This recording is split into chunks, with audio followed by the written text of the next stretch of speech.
से नहीं, परंतु परमेश्वर के हर एक वचन से जो उसके मुख से निकलता है जीवित रहेगा। तो ये अवसर है प्रियो कि हम वचन की रोटी के द्वारा तृप्त हों और हमारा ये इंतजार खत्म होता है, क्योंकि आज हमारे संचालक जी का संदेश है जो बहुत ही मुश्किल से हमें मिल पाता है इस मीटिंग में कभी-कभी। तो हम परमेश्वर का धन्यवाद देते हैं कि आज उन्होंने अपने दास को चुना कि वो अपने वचन को इस ऑनलाइन मीटिंग के द्वारा हम तक पहुंचाए। तो मैं सादर आमंत्रित करना चाहती हूँ अपने संचालक जी को। मैं उन्हें इन कुछ लाइनों के साथ बुलाना चाहती हूँ।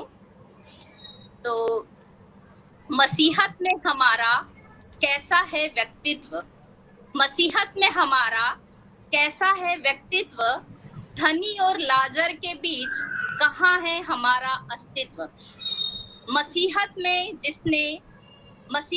जिसने दी हमें पहचान, मसीहत में जिसने दी हमें पहचान, चुना यीशु ने हमको कैसे करूं बयान। धन्य कहे हम उस मानव को जिससे हुए निहाल। संदेश निवेदन संचालक जी श्री JS लाल। मैं बहुत बहुत आपका स्वागत करती हूँ। खूब आशीष दे, मजा आ गया है। सबको जय मसीह की भाई, जय मसीह की। परमेश्वर का धन्यवाद हो कि एक सुंदर अवसर उसने हम सबको दिया है कि उसके वचन में से कुछ सीख सकें। और सर्वेश भाई को याद होगा कि उनने कहा था कि एक गीत आपको गाना है, जज्बाए मोहब्बत दिल में है। पल्लवी बेटी ने भी कहा था पापा जब आपको मौका मिले तो गा ही दीजिएगा। तो आप सब अगर तैयार हैं, अनुमति देते हैं तो आज मौका भी है, माहौल भी है और दस्तूर भी है। हाँ ठीक है। जज्बाए मोहब्बत दिल में है, होठों पे तेरा अफसाना है, दुनिया है तेरी सौदाई, तू दुनिया का दीवाना है। जज्बाए मोहब्बत दिल में है, होठों पे तेरा अफसाना है, दुनिया है तेरी सौदाई, तू दुनिया का दीवाना है। जज्बाए मोहब्बत दिल में है। जिन नाज है अपनी नेकी पर, जिन नाज है अपनी नेकी पर, यह बात जरा उनसे कह दो। शरीयत का जमाना गुजर गया, शरीयत का जमाना गुजर गया, अब फजल मसीह का जमाना है। जज्बाए मोहब्बत दिल में है, होठों पे तेरा अफसाना है, दुनिया है तेरी सौदाई, तू दुनिया का दीवाना। जज्बाए मोहब्बत दिल में है।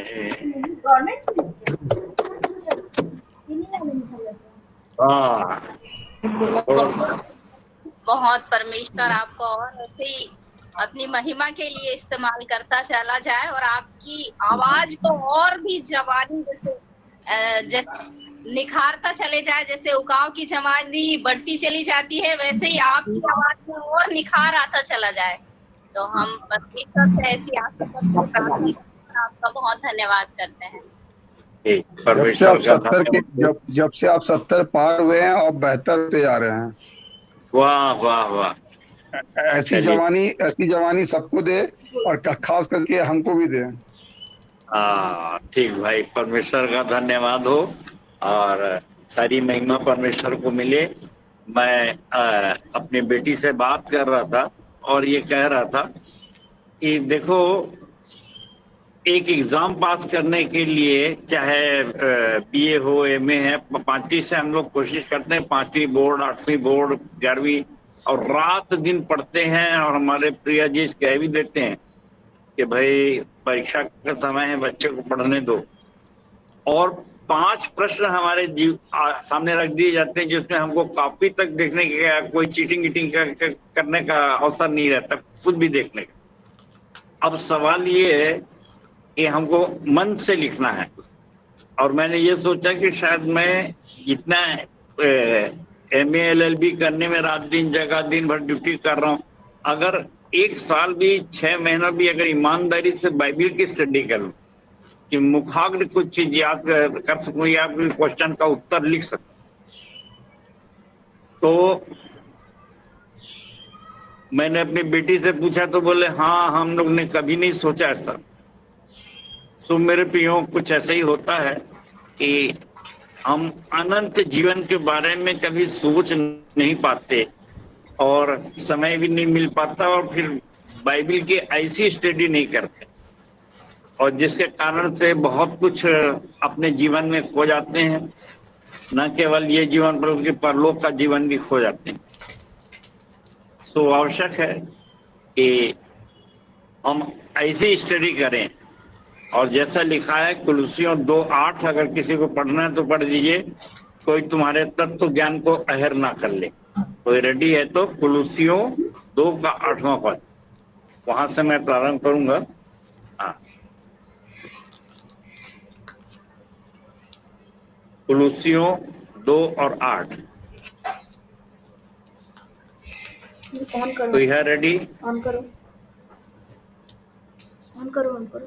कोई तुम्हारे तत्व ज्ञान को अहर न करना। चौकस रहो कि कोई तुम्हें उस तत्व ज्ञान और व्यर्थ धोखे के द्वारा अपना अहेर न बना ले, जो मनुष्यों की परंपराओं और संसार की आदि शिक्षा के अनुसार तो है, पर मसीह के अनुसार नहीं।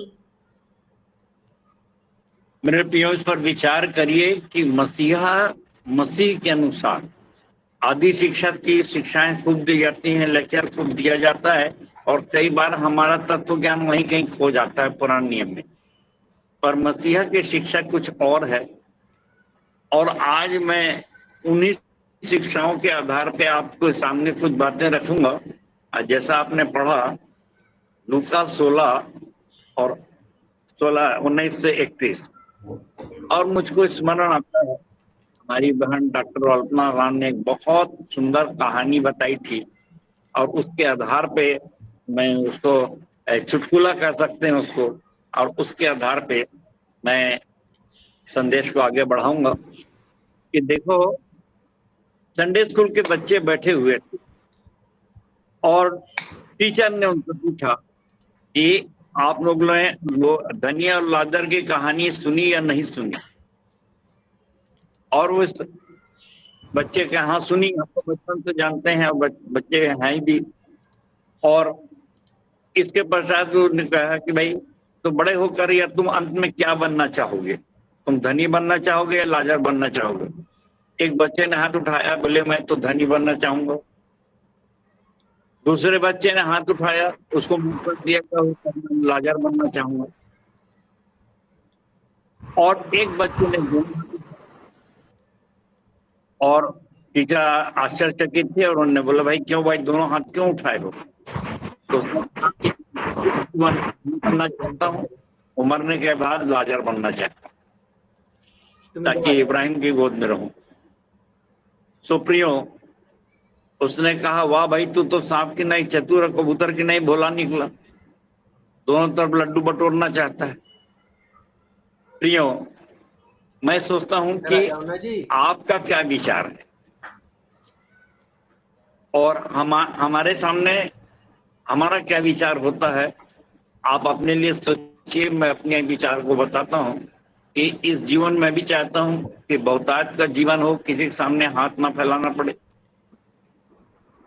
और मरने के बाद अनंत जीवन भी मिले। तो इस कश्मकश में, इस समस्या में सारा संसार उलझा हुआ, और आप भी, मैं सोचता हूँ, ऐसा ही चाहते होंगे। तो जरा सोचिए।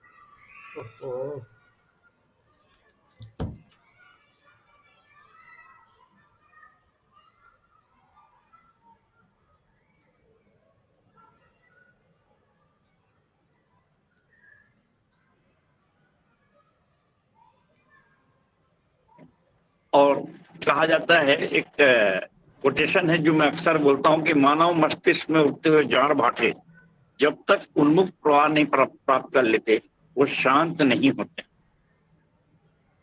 और मैं सोचता हूं, मैं आदर्शवादी नहीं हूं, बहुत व्यवहारवादी हूं कि बाइबल में मुझको चलना है, उस पर व्यवहार करूं और परमेश्वर की आज्ञा भी मानता रहूं, और वो मुझको हर एक बुरी बातों से या पाप कहलाते हैं उनसे बचा करके रखे। तो कैसे हो सकता है? क्योंकि अपन सब जानते हैं कि धनी का परमेश्वर के राज में प्रवेश करना कठिन है, यीशु मसीह ने कहा।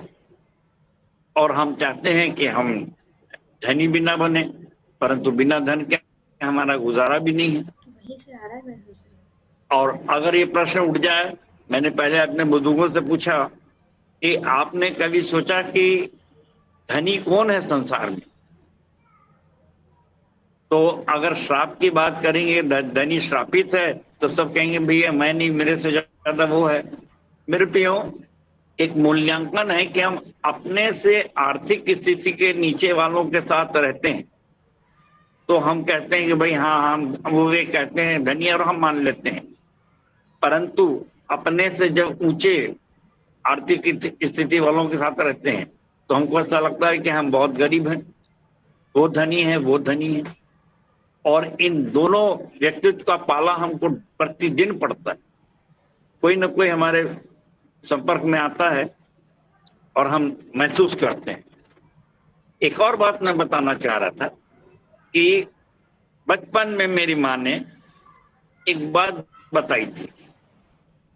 वो ये है, हम बहुत डरते थे कब्र में जाएंगे तो कैसा होगा, पेटी चारों से बंद हो जाएगी तो सांस कैसे लेंगे, हम व्याकुल हो जाएंगे। हम समझ ही नहीं सकते थे कि मरने के बाद हमको बिल्कुल कुछ होश रहता नहीं, बल्कि हमारे सेंस ये कहता था कि नहीं, हम तो नहीं मरेंगे। अब मरेंगे तो मैं कहता हूँ मैं पेटी के अंदर तो नहीं जाऊंगा, बोल दूंगा। परंतु उस बीच में माँ ने बताई कि बेटा जब मर जाते हैं और तो गाड़ा जाता है और हमारे में कोई सेंस रहता नहीं है, होश रहता नहीं। और रात में जो विश्वासी हैं उनके लिए स्वर्गदूत आते हैं और स्वर्गदूत उसको जगा के ले जाते हैं। और अगर जो विश्वासी नहीं है तो शैतान अपने साथ ले जाता है। मेरे प्रियो, आज जब मैं समझदार हुआ तो मैंने देखा कि वास्तव में हमारी आत्मा के लिए दोनों शक्तियां लड़ती रहती। और आपको मालूम है मूसा की लोथ के लिए भी बहुत कुछ हुआ, पर आज मैं ये बताना चाहता हूँ कि हमारी लोथ के लिए, हमारे जीवन के लिए आज भी संघर्ष हो रहा है। जीते जी भी शैतान चाहता है कि हमको अपनी तरफ खींच ले, मेरे पास और उसके पास भी उपाय हैं, औजार हैं। आप जानते हैं, लोभ, क्रोध, मोह, डर, ईर्ष्या, व्यभिचार, निराशा, दोषितापन, घमंड। और वैसे ही हमारे को परमेश्वर ने जो दिया है, प्रभु यीशु मसीह ने दिया, प्रेम, आनंद, मेल, धीरज, कृपा, भलाई, विश्वास, नम्रता और संयम। और अब हमारे ऊपर है कि हम किसको सिद्ध कर लें अपने जीवन। अब देखिए, जब सिद्ध करते हैं तो यीशु मसीह ने कहा लूका 17:20-21, और मैं इसलिए कि समय बच जाए आपको मैं जो याद हो उनको मैं ऐसे पढ़ देता हूँ।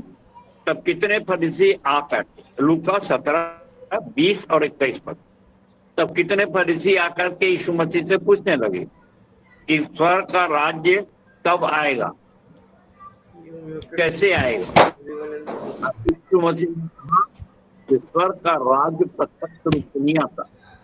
लोग यह ना कहेंगे कि यहाँ है या वहां है, पर मैं तुमसे कहता हूँ कि स्वर्ग का राज्य तुम्हारे बीच में। तो प्रियो, ये जो सरकार है हमारे यीशु द्वारा, तो जैसे मैंने बताया कि आप अपने अंदर पवित्र आत्मा के 9 फलों को फलने दे, और शैतान उस तत्व ज्ञान को आपसे अहेर करेगा, लूटना चाहेगा। नीति विवचन 10:22 में लिखा, धन और महिमा परमेश्वर की ओर से प्राप्त होती है, वो उसके साथ दुख नहीं मिलाता। तो देखिए, दोनों चीजें हैं जो हमको स्वर्ग से प्राप्त हो सकती हैं। और नीति वचन 30:8 में देखेंगे तो वहां लिखा है कि न तो मुझे धनी बना न निर्धन बना। तो कितने अच्छी बात है, प्रतिदिन की रोटी दिया कर। तो ये है सब स्वर्ग की उपलब्धियां, एक विशेष आशीष वो हमको देता है। और इसलिए पौलुस लिखता है कि हम कंगालों का सदृश दिखते हैं और बहुतों को धनी बनाते हैं।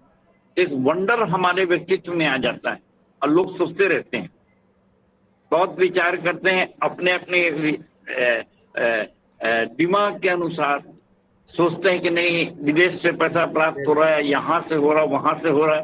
पर आशीषें ये हैं जो हमको महिमा भी प्रदान करती हैं। अनिल साहू का रखना है। और यही सब चीजें हैं जिसमें हमको कि संतुलन बनाना है। और प्रियो, इस संतुलन के बारे में, इस जीवन के बारे में इसलिए कि मैं कुछ बताऊं आपको, परंतु 3 शब्दों को याद रखिए हमेशा कि निर्बलता में सामर्थ्य सिद्ध हो रही है, तो सिद्ध हमको होना है, परफेक्ट होना है। 100% हमको कॉन्फिडेंस होना चाहिए कि हम स्वर्ग के राज में जी रहे हैं। इसको रहने देना। और इसके लिए मैं आपको कुछ गवाही बताऊंगा। और इसके पहले कि मैं गवाही दूं, मैं चाहता हूं 1 कुरिन्थियों 9:27 पढ़ दिया जाए। 1 कुरिन्थियों 9 और उसका 27वां पद। परंतु मैं अपनी देह को मारता, कूटता और वश में लाता हूँ, ऐसा न हो कि औरों को प्रचार करके मैं आप ही किसी रीति से निकम्मा ठहरूं। हाँ, मेरे प्रियो, जिस संसार में मैं जीता हूँ वहाँ बहुत से आलोचक समालोचक हैं, और वैसे भी मैं विवादित प्रचारक हूँ, क्योंकि प्रकाशन दर्शन एक नई चीज में लाया। और इसके लिए यीशु मसीह ने कहा है कि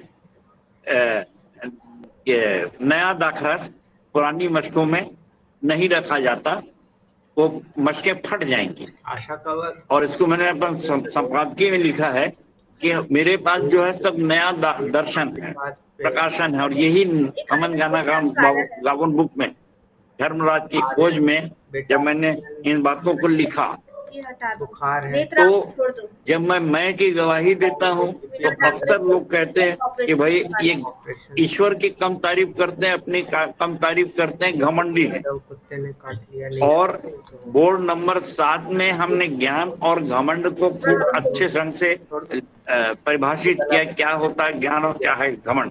आप सब जानते हैं कि टिप क्रमांक 7 है।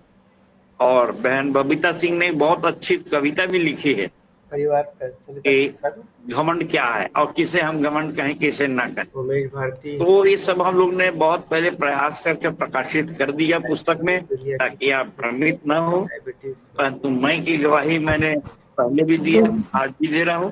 उसको एक गंभीर हार्ट अटैक आया 16/4/2004।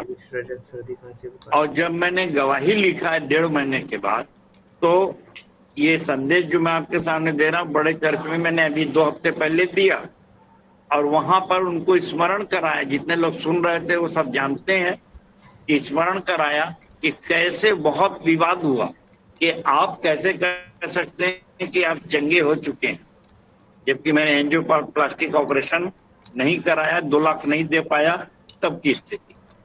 और ये मेरा संघर्ष इस बात के लिए था कि अगर मैं पैसे से करा भी लेता हूँ, मान लो मेरे पास नहीं था तो मुझको निर्बलता में सामर्थ्य की सिद्धि मिली होता तो कभी नहीं मिलती। मैं और मेरे परिवार के लोग फट से पैसा जमा कर देते, क्योंकि वो डॉक्टर ने बोला था कि भाई यहाँ ऐसा हो गया कि हम ऐसी स्थिति में 1 हफ्ते से ज्यादा नहीं जिला पाएंगे। तो देखिए समस्या क्या होती है। परंतु परमेश्वर चाहता है, प्रभु यीशु मसीह चाहता है कि हम ऐसी स्थिति में आए। और आप सब जानते हैं कि अगर इतना असहाय दानियल नहीं होता तो शेर के मान में नहीं डाला जाता, तो और शेर के मान में नहीं डाला जाता तो टाइगर प्रूफ भी नहीं बन, ना शद्रक में शकावेद ना वो कहना चाहिए फायर प्रूफ बन। तो ये एक ऐसी स्थिति है जिसको हमको सामना करना पड़ता है, तब जाके वो वचन पूरा होता है कि परख कर देखो कि तुम्हारा परमेश्वर कैसा भला है। सो प्रियो, वो अटैक, वो निर्बलता में सामर्थ मुझको आज विशाती मंडली का संचालक बना दी, और मैं एक ऐतिहासिक उपलब्धि मुझको प्राप्त हुई, और तब से मैं महसूस करता हूँ और मैं कहता भी हूँ तो मैं मसीहा बन गया हूँ। I have got that promotion, मैं उसे प्राप्त कर चुका हूँ। तो मेरे प्रियो, यदि इस देखिए एक प्रश्न उठता है, यदि इस संसार में स्वर्ग राज में प्रवेश नहीं कर पाए, अनुभव नहीं हुआ, तो मरने के बाद स्वर्ग लोक की कल्पना कैसे करें? स्वर्ग लोक की कल्पना कैसे करें? क्योंकि तीसरे स्वर तक की बातें पौलुस ने बताया, मैं ना जाने देह सहित ना जाने देह रहित मैं तीसरे स्वर तक पहुंचाया गया। तो अपन ये लगाते हैं कि सातवां स्वर्ग भी है और स्वर्ग राज्य भी है, और आज अगर हम स्वर्ग राज्य में जीने का अनुभव नहीं प्राप्त कर सकते, अपने आप में कॉन्फिडेंस, और मुझे जितनी आशीषें मिली हैं उसके अनुसार मैंने, इसलिए कि मैंने नरक का जीवन भोगा है, मैं उस वैभव में, उस पीने वालों के संग और बड़े बड़े पदों में जाने के लिए, राजनीति में जाने के लिए, संगीत और कविताओं में बढ़ने के लिए और बड़े पद में नौकरी करने के लिए बहुत से प्रयास किए, 7 साल पढ़ा, और ये मेरे लिए वो नरक का समय था कि मैं तनाव में आ गया, और ऐसी स्थिति बनती है। तो खैर अभी ये है कि मरने के बाद स्वर्ग लोक की हम कल्पना कैसे करें? जब हम यहाँ पहली पास नहीं पढ़ पाए हैं तो हम कैसे करें कि हम मैट्रिक पास हो जाएंगे, या इस प्रकार का क्या होगा? सुप्रियो, मरने के बाद की एक फोटो मैं आपके सामने रखना चाहता हूँ कि देखिए 23वां पद पढ़िए, 23वां पद, आज का उत्तरवादी पाठ जो है, आज का पाठ जो पढ़ा गया है, शास्त्र पाठ लूका 16 का 23वां। और अधोलोक में उसने पीड़ा में पड़े हुए अपनी आंखें उठाई और दूर से अब्राहम की गोद में लाजर को देखा। हाँ मेरे प्रियो, ये देखिए दोनों के दोनों मर गए, धनी भी मर गया, लाजर भी मर गया, और ये वहां पहुंचे। और बड़े चर्च में संदेश देने के बाद जब मैं मनन कर रहा था तो मेरे मन में ये प्रश्न आया कि लाजर जो है वो इब्राहिम के गोद में क्यों? परमेश्वर ने इब्राहिम को क्यों चुना? क्योंकि बहुत और भी पात्र थे, दानियल था, एलिया, एलीशा, मिकाइल, जिब्राइल, स्वर्गदूत, क्या क्या नहीं हो सकता अपन सोचते हैं। लेकिन कभी सोचे कि जब न्याय होगा तो हमको मत्ती 24 पढ़ते हैं, तीसु मत्ती न्याय ऐसा ऐसा करेंगे, परंतु अंत में हम कहाँ रखेंगे? स्वर्ग राज में जाएंगे, स्वर्ग लोक में जाएंगे, तो हम किसके साथ रहेंगे? तो गोद का अर्थ ये नहीं है कि वो छोटे से बच्चे के रूप में उसको, लाजर को पाला हुआ है, गोदी जैसे माँ अपने छोटे बच्चों को पालती है और दूध पिलाती रहती, तो ऐसा भी नहीं है। मतलब ये है कि उसके संरक्षण में। तो ये एक हमारा दृष्टिकोण है कि देख लीजिए उस स्वर्ग राज्य में उसको हाथ में क्यों है, उसकी गोद में क्यों है, और इसका कारण था, मैंने जब बहुत अपने प्रियों से डिस्कस किया तो हमारे चंद्रशेखर तिवारी भाई ने एक उत्तर दिया कि इब्राहिम परमेश्वर का मित्र था, परमेश्वर ने उसे मित्र कहा, और उसने भी एक साधारण व्यक्ति होने के बावजूद उसने उस मित्रता को निभाया, अपने बेटे का भी बलिदान कर दिया उसके प्रेम में। अब प्रश्न ये उठता है कि जैसे मैंने कहा कि हम दोनों चीज चाहते हैं, हम चाहते हैं कि भाई इस जीवन में हम बहुतायत का जीवन प्राप्त करें, अच्छे धनी रहें, किसी बात की कोई घटी ना हो हमको, और परलोक में हम चाहते हैं कि भाई अनंत जीवन भी मिले। तो प्रियो, हमारे लिए भी यही है कि हम परमेश्वर को कैसे खुश करते हैं, मित्रता कैसे निभाते हैं, क्योंकि जहां तक मित्र की बात है, आप अच्छे से जानते हैं कि परमेश्वर पृथ्वी में आए यीशु के रूप में, और यीशु ने यूहन्ना 15:15 में साफ कहा, 14:15 में, यूहन्ना 15:14-15 में, कि अब से मैं तुमको दास नहीं परंतु मित्र कहूंगा। तो अब हम भी परमेश्वर के मित्र हो गए, हकदार हो गए। और प्रियो, मनुष्य को अपने शक्ति को, अपनी पर्सनालिटी को, अपने व्यक्तित्व को हमारे ऊपर है कि हम कैसे आंकते हैं, क्योंकि बाइबिल ने हमको बहुत बहुत बहुत ढेर सारे अधिकार दिए। और जल्दी जल्दी मैं बता दूं कि क्या क्या अधिकार दिए आप, बड़ा ध्यान से सुनिए। पहला कुरिन्थियों 6:3 में, क्या तुम नहीं जानते, पहला कुरिन्थियों 6:3 में, कि क्या तुम नहीं जानते कि तुम स्वर्गदूतों का न्याय करोगे। और यूहन्ना 20:21-23 पद अगर पढ़ा जाए तो वहां पर अगर जिनके पाप तुम रखोगे और रखे जाएंगे, और जिन्हें तुम क्षमा करोगे वो क्षमा किए जाएंगे। देखिए, आपको अधिकार दे रहा है। ये हम साधारण मनुष्य हैं, इब्राहिम भी साधारण मनुष्य थे। आपको मालूम है कि वो भी थोड़ा डर गए तो अपनी पत्नी को बहन करके बोले। तो ये सब चीजें हैं। और फिर परमेश्वर से जब उनने याचना की तो उनकी में एक और अच्छाई थी कि सदोम अमोरा में सदोम अमोरा आग से नष्ट ना हो। तो बार बार रिक्वेस्ट कर रहा है, प्रभु अगर 10 धर्मी भी हो जाए एक लंबे, तो क्या तू उसका नाश करेगा? मत कर प्रभु, बचा ले उन लोग को। तो परमेश्वर ने कहा, योना के समय की घटना को याद करिए, अरे सारी पृथ्वी को मैं बनाया हुआ तो चाहता हूं कि एक भी नाश ना हो, परंतु उसका दर्द देखो, ये मुझसे ज्यादा चिंता प्यार कर रहा है इनसे।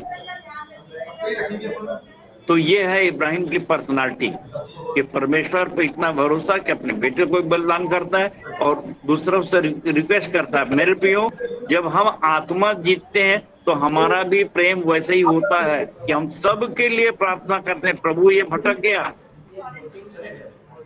ये दर्शन प्रकाशन से दूर हो गया, ये बैकस्लाइड मत हो जाए, नरक में मत चला जाए। और हमारे दुश्मन के लिए भी हम प्रार्थना करते हैं।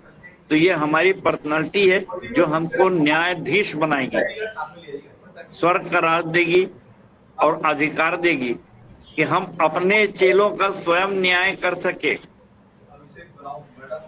और जो बोलते हैं मनुष्यों की तुम कैसे न्याय बनोगे, अरे मनुष्य को उसने तो स्वर्गदूतों को न्याय करने के लिए पूछ लिया, पौलुस ने बता दिया, क्या तुम नहीं जानते कि तुम स्वर्गदूतों का न्याय करोगे? मनुष्यों की तो बातें छोड़ दो।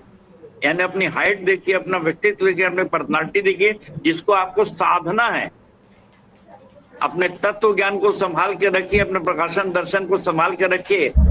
और आज भाई रामेश्वर राठौर कह रहे थे, सवेरे सवेरे खूब पानी गिर रहा था और कुछ लोग आए थे तो बोले भैया सब तो आपने तैयार कर दिया, पूरा सब डॉक्ट्रिन यहाँ पे लिख दिए, पुस्तक कापी सब कुछ है, इतने शहर के बीच में मंदिर है और देखिए लोग आ रहे हैं, पानी गिरते में भी इतने लोग आए हुए।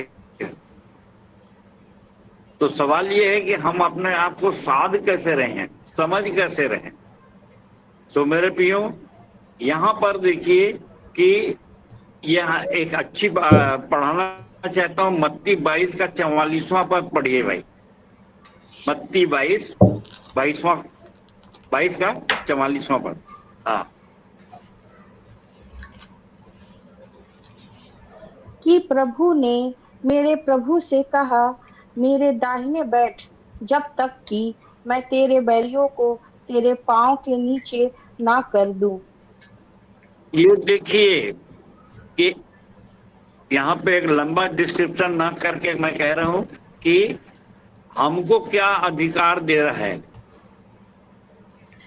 इसके बहुत ढेर सारे कोटेशन है, लेकिन हमारे बैरियों को हमारे पांव के नीचे ना कर दे, मतलब ये है जिनको प्रकाशन और दर्शन और बताया गया अब वे हमारे विरोध में चलते हैं, नहीं समझते, नहीं मानते, तो अंत में उनका न्याय हमारे हाथ में है और प्रभु उनको हमारे पैरों के तले नीचे लाएगा। और यहाँ पर इब्राहिम को दिखे बैठे हुए, और ये बात आप समझने की बात है कि इब्राहिम जरूर है, निश्चित रूप से आखिरी पद में इस बात को कहा कि वो प्रयास कर रहा है कि एक भी आत्मा नाश ना हो।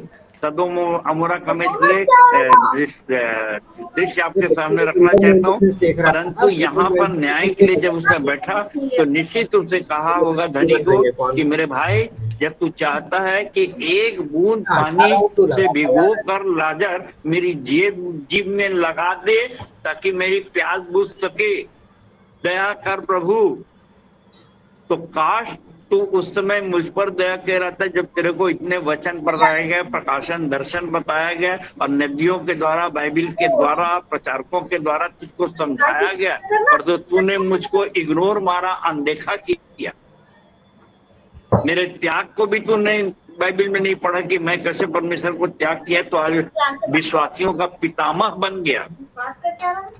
प्रियो, मेरे सामने भी ये प्रश्न है कि अगर मेरे चेले जाते हैं तो उनको ये पर जरूर ये न्याय की बात कहना पड़ेगा कि तुमने अपनी आंखों से देखा कि इतने आत्माओं कैसे जीत लिया एक बहुत ऑर्डिनरी आदमी।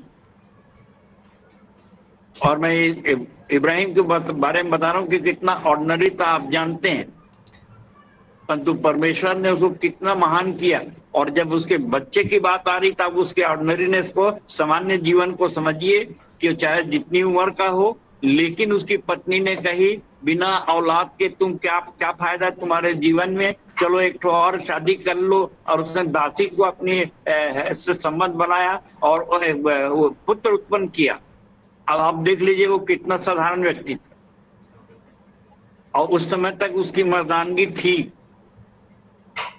और ऐसे ऑर्डिनरी जन को भी परमेश्वर जब अपने उसके त्याग के कारण से जब चुन लेता है, उसके समर्पण के कारण से, उसके प्रेम को पहचान लेता है, तो किस पद में बैठा दिया कि वहां वो स्वर्ग लोक में है और ये धनी उससे निवेदन कर रहा है। और मेरे प्रियो, आप समझ लीजिए, अगर मत्ती 11:11 नए नियम का पढ़ें, जिसको मैं अपने दिमाग से नहीं उतारना चाहता, तो वहां पर आपको क्या बनाया है इस पर याद रखिए। आप स्वर्ग राज्य में पैदा होते हैं। मत्ती 11:11 पढ़ देना भाई। मैं तुमसे सच कहता हूँ कि जो स्त्रियों से जन्मे हैं उनमें से यूहन्ना बपतिस्मा देने वाले से कोई बड़ा नहीं हुआ, पर जो स्वर्ग के राज्य में छोटे से छोटा है वह उससे बड़ा है।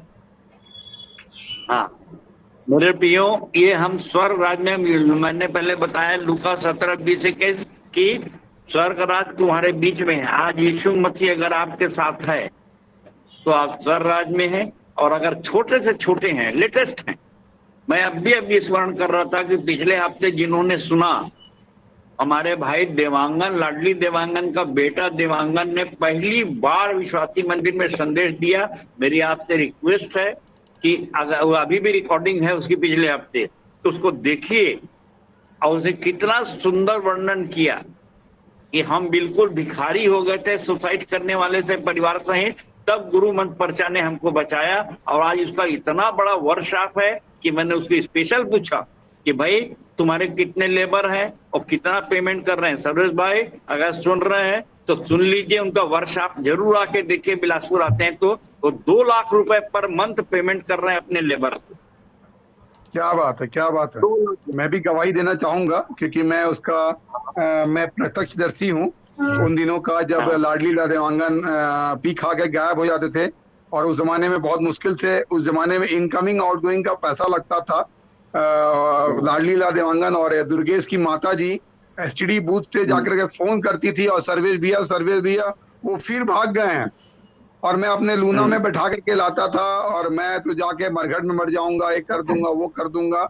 मैं वो गवाह हूँ उस बात का कि रात को राजकिशोर नगर से निकल करके मेरे को एससीसीएल ऑफिस के सामने उनका घर था, वहां आना पड़ता था। और फिर उसकी पत्नी और बच्चों को समझाई दे कि बेटा तुम घर में रहो, मैं ढूंढ के लाता हूँ पापा को। और फिर मैं मुक्ति धाम के पास दारू भट्टे से उनको उठा के लाता था, और कई बार, एक बार नहीं कई बार वो मरने की कोशिश की है। वो आत्मा को बार बार मरने से बचाना और परिवार को।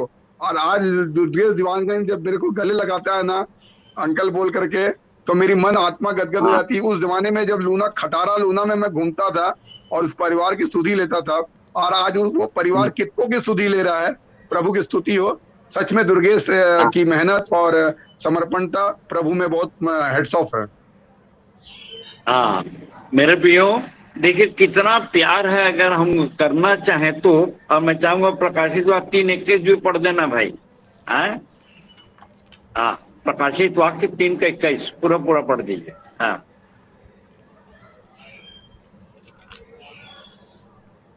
जो जय पाए मैं उसे अपने साथ अपने सिंहासन पर बैठाऊंगा, जैसा मैं भी जय पाकर अपने पिता के साथ उसके सिंहासन पर बैठ गया। ये देखिए, आपको जय पाना है प्रियो, और ये जय पाने के लिए मैंने बताया को यहीं से अनुभूति शुरू हो जाती है। और आपको इब्राहिम से बड़ा बनाया गया है। मत्ती 11:11 अपन देखे, स्त्रियों में से जो जन्मे उनमें से अगर आप स्वर्ग राज्य में जन्मे हैं तो बड़े हैं। बस अपने आप को पहचानिए, अपनी शक्ति को पहचानिए कि अगर आपको यीशु मसीह मिल गए हैं तो छोटी मोटी बात नहीं है। और मैं चूंकि क्रिश्चियन का परिवार से आता हूं, मैंने अपने बुजुर्गों से यही कहा कि भाई यीशु मसीह इतने पावरफुल हैं, आप क्यों मिस कर रहे हैं? उसकी आज्ञा मानिए, जाइए सब जाति को चेला बनाइए। तो सब बुजुर्गों का नाम मैंने लिया है, बड़े जात में भी, और लेता रहता हूं कि सब ने कहा बेटा हम इस काम के लिए चूक गए, क्योंकि डर था।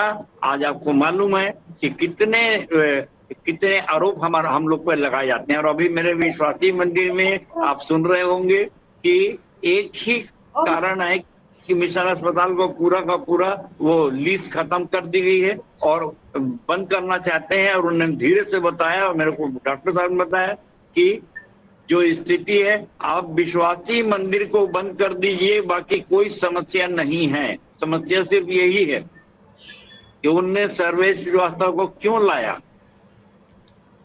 उनने देवांगन को क्यों लाया, ये सबको ले जा रहे हैं। देख लीजिए साक्षात शैतानी शक्तियां क्या कर रही है। ये युद्ध है मेरे प्रियो, विश्व युद्ध भी चल रहा है और ये ब्रह्मांड युद्ध भी है। उससे बड़ा युद्ध हम लड़ रहे हैं, उसके सोल्जर हैं हम। अभी हम सुनते हैं यूक्रेन और रशिया का युद्ध और विश्व युद्ध होने वाला, अमेरिका रशिया सब कुछ है। अरे इससे बड़ा युद्ध तो हम लड़ रहे हैं, और हम जयवंत से भी बढ़कर हैं। हमको कोई पूरा विश्व युद्ध हो जाए, पृथ्वी और ना और कोई सृष्टि हमें परमेश्वर के प्रेम से अलग कर सकती है, ये हमारे लिए वादा है बाइबल। और इतनी बड़ी जब शक्ति आपको प्राप्त है तो एक याद जरूर करिए, त्याग, तपस्या, साधना और संघर्ष करिए। और 3 बातें जो बाइबल में नहीं पाई जाती है उसके लिए बताया कि व्यवहारिक बनिए और संतुलन बनाए रखिए अपने ब्रेन का और अपने जीवन का, अपने विश्वास का। और अगर ऐसा करके आप आगे बढ़े तो संक्रामक विश्वासी बनेंगे और बनेंगे और बनेंगे। और आप मुझको उसी रूप में देख रहे हैं, और कितनी गवाहियां होती, आप स्वयं गवाही हैं। मगर प्रियो, एक आखिरी छोटी सी बात बोल के आपको मैं जोक टाइप की बात है पर ये बताऊंगा, मजाक है पर बताऊंगा जरूर। और उसके बाद फिर संदेश को खत्म करूंगा कि इब्राहिम ने जो आखिरी में बोला उस बात को मैं आपके सामने रखूंगा कि जल प्राणियों में छोटे छोटे प्राणी होते, उनमें आपस में झगड़ा हो रहा था। और एक केकड़ा आके अपने पिताजी से शिकायत करता है, पिता मेरे को सब जल के जितने प्राणी चिढ़ाते हैं, मछली चिढ़ाती है, मेढक चिढ़ाता है, जोंक भी चिढ़ाता है, सब चिढ़ाते हैं। क्या चिढ़ाते हैं बेटा? अरे टेढ़गू, ये टेढ़गू तो टेढ़ा टेढ़ा चलता है। अरे टेढ़गू इधर आ। पापा ये मैं टेढ़ा टेढ़ा क्यों चलता हूँ, तिरछा तिरछा क्यों चलता हूँ? मछली सीधा चलती है, मेढक बढ़िया उधर के चलता है, सब चीज ठीक है। तो उसने कहा बेटा मेरे को भी नहीं मालूम, अपने बाप से पूछता हूँ। अब जाके बोला कि भाई मैं बाप से पूछा, बाप बोले मैं भी अपने बाप से पूछता हूँ। वो सब अपने बाप से पूछते चले गए और सब बताए बेटा हमारा स्वभाव ऐसे ही है कि हम टेढ़ ही चलते हैं। हमको बनाया ऐसा गया है, प्रकृति ने बनाया। मेरे प्रियो, प्रकृति ने हमको सीधा चलने के लिए बनाया, परंतु हम अपना स्वभाव बदल के टेढ़ा टेढ़ा हो जाते हैं, शैतान की बातों में फंस जाते हैं। और मैंने बताया कि भाई लोग, क्रोध, मोह, डर, इच्छा, व्यभिचार, निराशा, दोषितापन, घमंड, ये सब चीजें हमको टेढ़ा चलने के लिए करते। कहीं हम घमंड कर लेते हैं, कभी हम लापरवाह हो जाते हैं, कहीं लोभी हो जाते हैं। और मैं सोचता हूं कि मैं आपको क्या बताऊं, अपने लिए बता रहा हूं कि हमेशा सतर्क रहता हूं कि संसार की बातों से, झूठी शिक्षाओं से मैं कोई मेरे तत्व ज्ञान को अहर ना कर ले। और इसलिए प्रतिदिन सुबह से जाके अपनी ड्यूटी भिड़ जाता हूँ, कोई आए ना आए। और अभी तक उम्र दे दिया प्रभु ने, 71 साल हो गए, तब से मैं जा ही रहा हूँ। और इसलिए कि प्रभु का छाया, प्रभु का हाथ मुझ पर रहे और उसके काम को निरंतर करते रहूं। अभी 2 दिन पहले की बात है कि इतवार को एक भाई हमसे जो खूब हंस के बात किया, भाई राम पांडे भी थे वहां पर और मेरे संग और 1-2 साथी थे, खूब अच्छा बातचीत किया, हंसते हंसते बताया। मैं बताया कि वो व्यक्ति है जिसने पहला गुरु मंत्र स्टेंसिल काटा था, फ्री में काटा था, सब चीजें बताया। अब इसके पश्चात अभी मंगल को सवेरे पता लगा कि उसको हल्का सा अटैक आया और वो आज मिट्टी भी हो गई उसकी। 58 साल का भाई रहस लाल। और मैं उससे हमेशा मजाक करता भाई कि रहस्य के अंदर रहस्य क्या है। अब आज रहस्य देख मैं आश्चर्यचकित। और अच्छा चलता फिरता हट्टा कट्टा व्यक्ति, सब मॉर्निंग वॉक में आता था। तो मेरे प्रियो, जीवन का कोई भरोसा नहीं है और इसलिए प्रभु की संगति में बनाए रखिए, तो सारी जितनी भी दुर्घटनाएं हैं और जितने भी, जब तक वो चाहेगा हम निश्चित रूप से जिएंगे। कोई हमको परमेश्वर प्रेम से अलग नहीं कर सकता, परंतु जो हमारा स्वभाव है वो टेढ़ा मत हो। और इसी स्वभाव को इब्राहिम अपने आखिरी पद में बोलता है, और मैं ये आखिरी पद आपके सामने पढ़ रहा हूँ, 31वां पद पढ़ दीजिए भाई, मत्ती 16 का 31वां। हाँ, जोर से पढ़िए। लूका 16 का 31।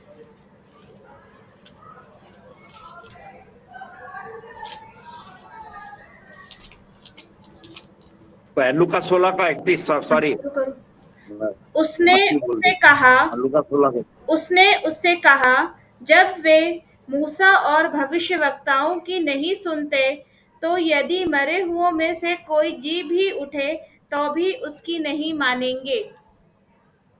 हाँ मेरे प्रियो, इसके ऊपर है कि उनके पास जो पुस्तकें हैं, नबियों की पुस्तक, किसों भी पढ़ दो तो और स्पष्ट हो जाए, मेरे को बोलना नहीं पड़ेगा। एक पद उसने कहा, नहीं हे पिता अब्राहम, और ऊपर से पढ़ देती हूँ मैं। अब्राहम ने उससे कहा, उनके पास तो मूसा और भविष्यवक्ताओं की पुस्तकें हैं, वे उनकी सुने।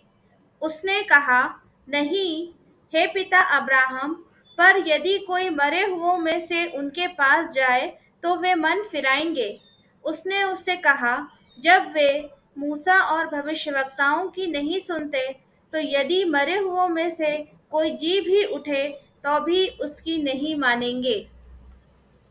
हाँ मेरे प्रियो, यहाँ पर ये सोच लीजिए कि भाई उस समय मूसा था और आज आप और मैं भविष्यवक्ता है, और हमने उनके सामने सारी स्थिति बता दी है। और यहाँ तक की गवाही है, हमारे खासकर विश्वासी मंदिर की गवाही, आप स्वयं गवाही है। कहाँ है शिफा? तो हमारे यहाँ तो कोई शंका की तो बात ही नहीं है। और इसके बावजूद अगर वो जा रहे हैं या वो विश्वास से भटक जाते हैं, तो फिर इब्रानी 6:4 लागू हो जाता है, जिस पढ़ने की जरूरत नहीं है। एक बार इनके लिए सब कुछ किया गया। चलिए 6:4 पढ़ दीजिए तो और स्पष्ट हो जाए, मेरे मुंह में आ गया अचानक इब्रानी 6:4।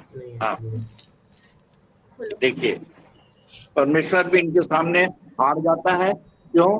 क्योंकि ये नहीं मानते, जिद्दी लोग हैं। और इनके चक्कर में से आप बचिए, क्योंकि आप बिल्कुल नए विश्वासी हैं, विशेष करके, और आपका विश्वास कच्चा ना हो। आप पढ़ना।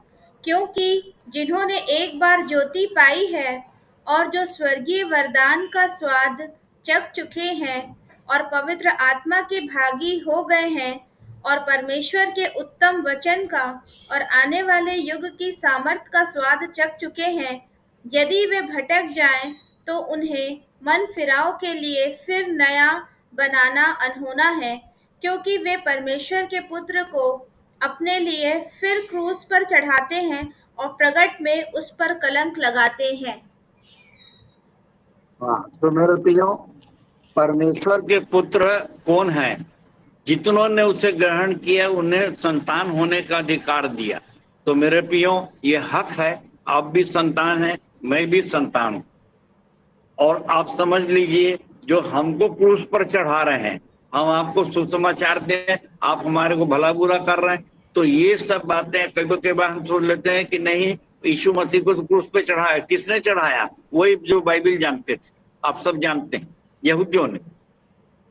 तो आज भी वो प्रक्रिया हो रही है कि सब कुछ अच्छा करने के बावजूद भी लोग नहीं विश्वास करते, तो उनके लिए फिर परमेश्वर ने भी कहा, इब्राहिम ने भी यहाँ पे कह दिया कि भैया इनके सामने कुछ भी करो, मुर्दा भी जिला के ले जाओ, तो ये नहीं मानेंगे। मेरे प्रियो, तो आप सब तो समझ गए कि अगर हमको लाजर का जीवन प्राप्त करना है, धनी का जीवन प्राप्त करना है, तो निश्चित रूप से आपको प्रभु करे कि आप सब और मैं भी इस जीवन में बहुतायत का जीवन और परलोक में अनंत जीवन प्राप्त करके एक साथ रह करके हम आनंदित हो सके और परमेश्वर के स्वर्ग के जो काम है, स्वर्गदूतों का भी न्याय करें और अपने लोगों का भी हम न्याय कर सके।